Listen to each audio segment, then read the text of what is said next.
As a little girl, I remember thinking how great it was going to be a musician when I grew up, how I was going to make a jazz album, then a country album, then a rock album. I love a beautiful, soaring, singable melody. But what really draws me to a song, at the end of the day, is the words. I'd spent a year and a half without a record deal and had been doing a lot of soul-searching, a lot of self-examination, and a lot of experimentation in other musical forms. My career has been 2 steps forward and 3 steps back. The biggest impact that acting and theater had was, of course, stage presence, but it also had a big impact on my writing. Music does communicate across language and racial and religious and philosophical barriers. It is one of the most distilled forms of human emotions. I kept getting these little messages through friends. Chuck Cannon thinks you are really cute. And, would you go out with him? It was just like high school. It was really funny. I studied classical piano from the time I was 4 through my first year of college. It used to be that labels would spend 2 or 3 or 4 albums developing a new artist before they threw in the towel and moved on, which kind of gave the artist an opportunity to grow. I'm not interested in artistic records for the sake of making artistic records, where they're so cool no one listens to them. I have a fan base. I've sold 1 million albums in country music. I've got fans out there who love my music and would like to hear more.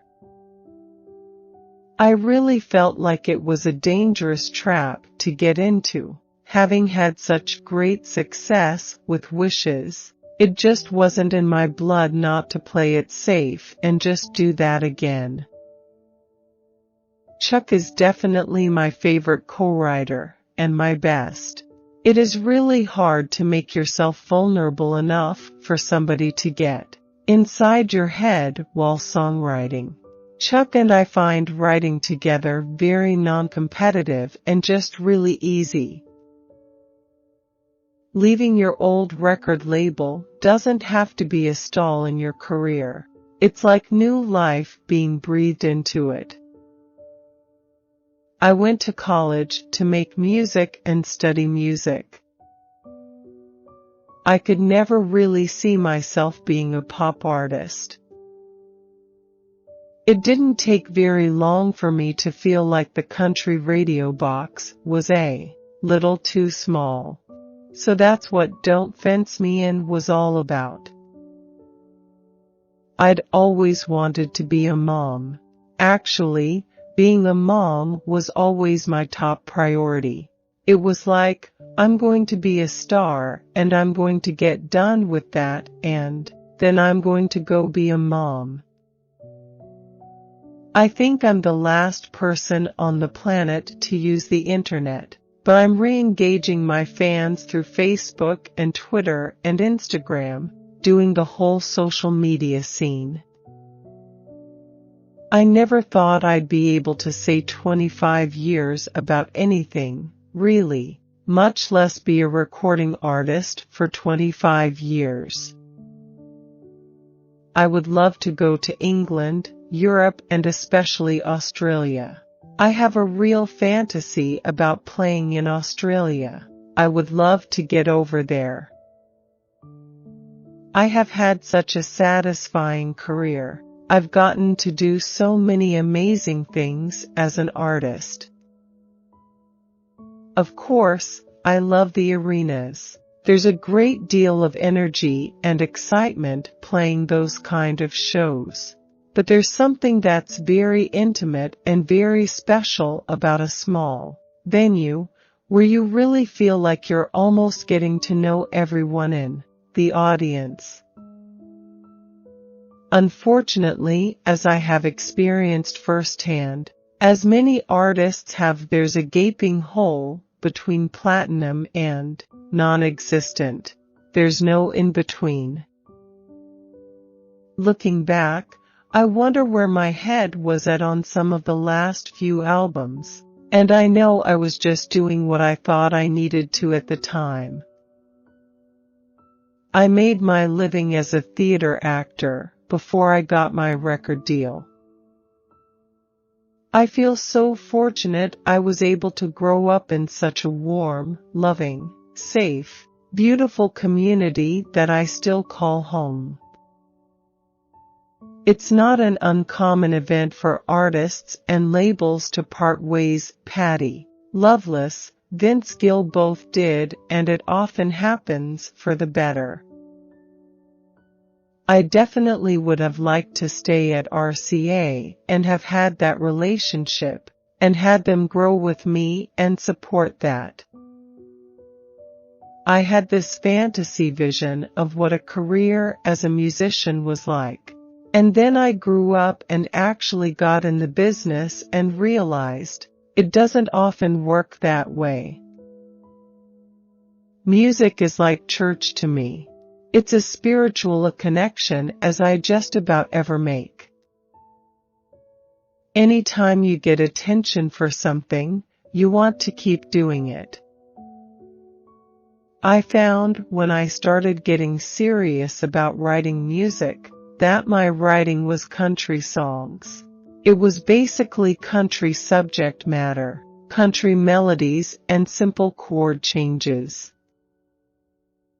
That's the ideal to me, to make music that is well crafted and sophisticated, technically, but has a soul and a heart that touches a lot of people.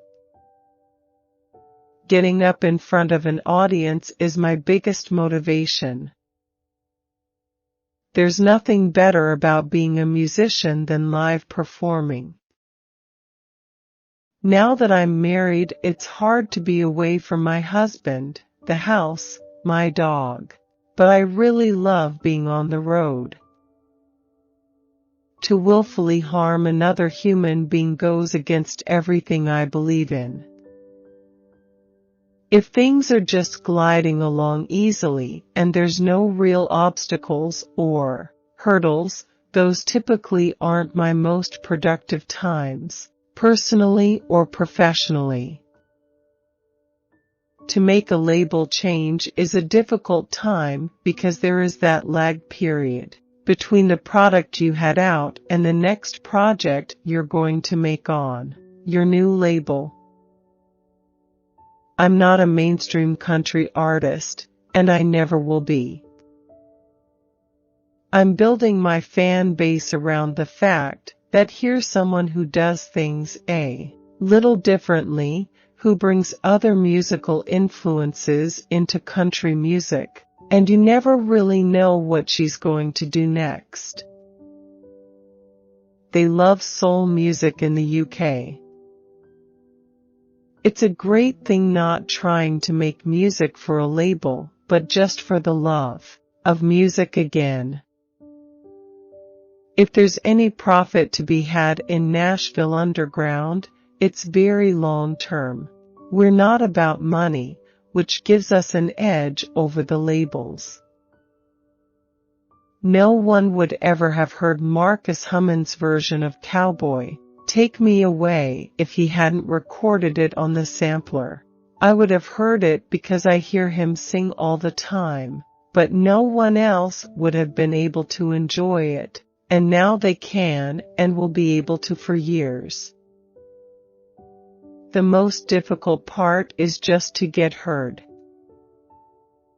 I encountered on a regular basis rude comments and sexual innuendo and cat calls and overt sexual propositions in professional settings. I've gone gold. I'm very excited.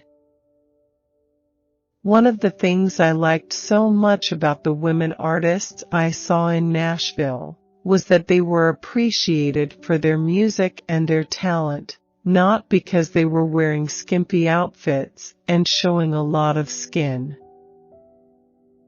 I studied jazz in college. I studied music history, and I have a degree in music engineering. I love music with my soul, but I'm also a student of it, so it's very important to me to earn the respect of my peers, my fellow musicians and producers. I was not ready fresh out of high school to hit the streets of Nashville. I really wanted a #1 single from my first album, but I would not do anything different. It was real and honest, and I didn't pretend anything. I think in order to find your audience and let them get to know you, you have to introduce yourself a little at a time. I want to be able to take singles, serve them up to radio on a silver platter, and just have them smoke just obvious great sounding, great feeling radio singles. The most rewarding experience as a musician is to know that I moved people, personally.